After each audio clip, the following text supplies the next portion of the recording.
Yo. Yeah. I'm on the like tribute thing where you like talk about the board. Just say it's fast. Okay. I don't know.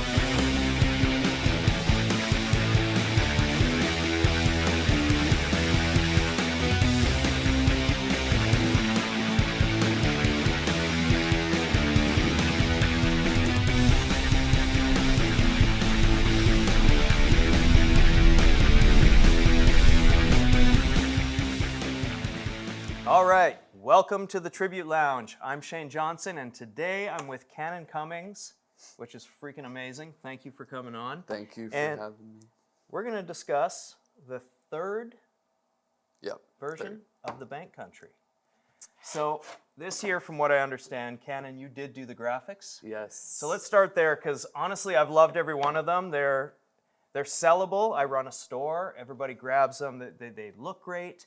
But this one's got a vibe. This is like, you know, you could tell you were more involved this time. Current season was great, but this is looking rad. Where did you come up with all this? Yeah, I kind of was just like spray painting on one of my old boards with like a little template that had like these swiggle things lined out. And then Bish from GNU, who's like the graphic designer, Yeah. he did it up with the sparkles and stuff and turned out pretty cool. And Bish did this part too. Yeah, no, that's dope. So this really accents where you and your dad decided.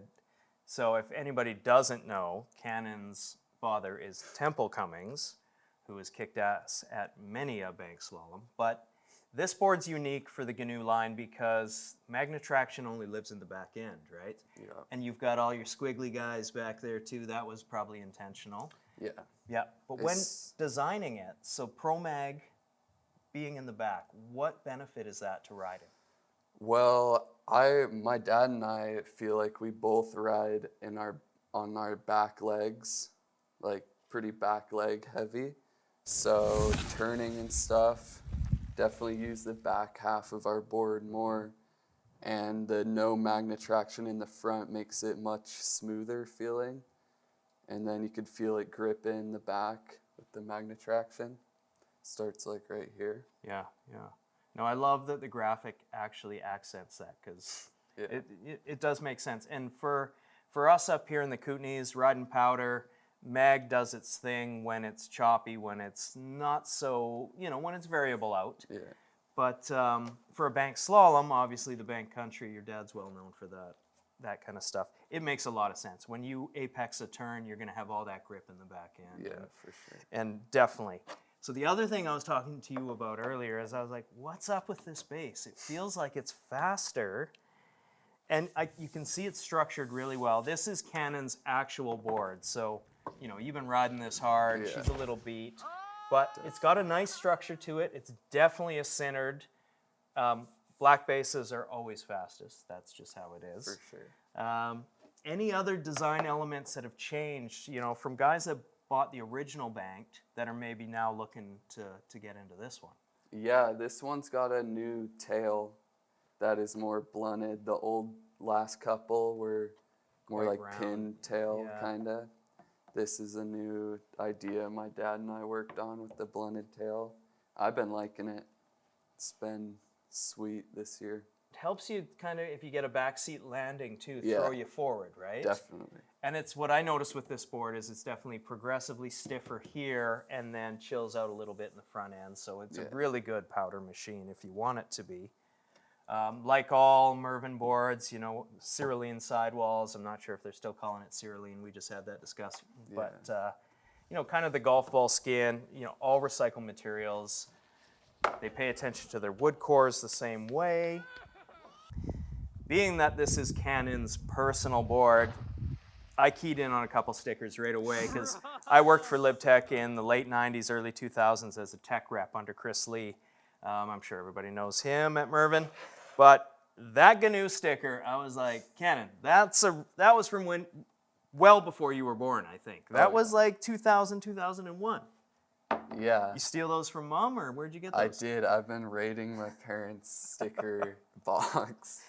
I think this one's from there as well, and Yeah. these one ball stickers. But yeah, these two GNU ones are pretty dope. Well, it's got to key into that, Morrison. It's yeah, that's very cool. I had to bring that up. Yeah. Yeah, a little nostalgia for me, and absolutely loved working for Mervyn back in the day too. So super cool. So Cannon, the other thing we do on this show all the time is we really want to kind of key the audience into what your stance angles are. We're always talking about it. I'm always changing mine. I've been posy lately like crazy, loving it. Sick. But yeah, what do you normally ride? I normally ride -3 on the back and 18 on the front. Nice, yeah. And my stance is like 21, I think. Are you set back on the board? Yeah. I'm All the way back or like two No, back? I'm like set all the way back on the front, and then on the back hole pattern, I'm like the second hole from the front. Yeah, that makes Second you were tier. landing fakie a lot still and Yeah. doing that, so that makes Trying perfect to. sense. Yeah, you are. No, that makes sense. And then with your bindings, you're riding bent metals. Yep. Are you running much forward lean? Yeah, I actually am running 3 forward lean on the back foot and 2 on the front, but I think I'm gonna up it to 3 on the front. Wow. So with bent metal, that's the cube still. So when Yeah. you do that, that's about, I mean, that's a fair bit of forward lean for sure. You're probably looking at definitely over 20 degrees probably then. That's cool, that makes sense. Keeps your knees bent for the Yeah. big landings.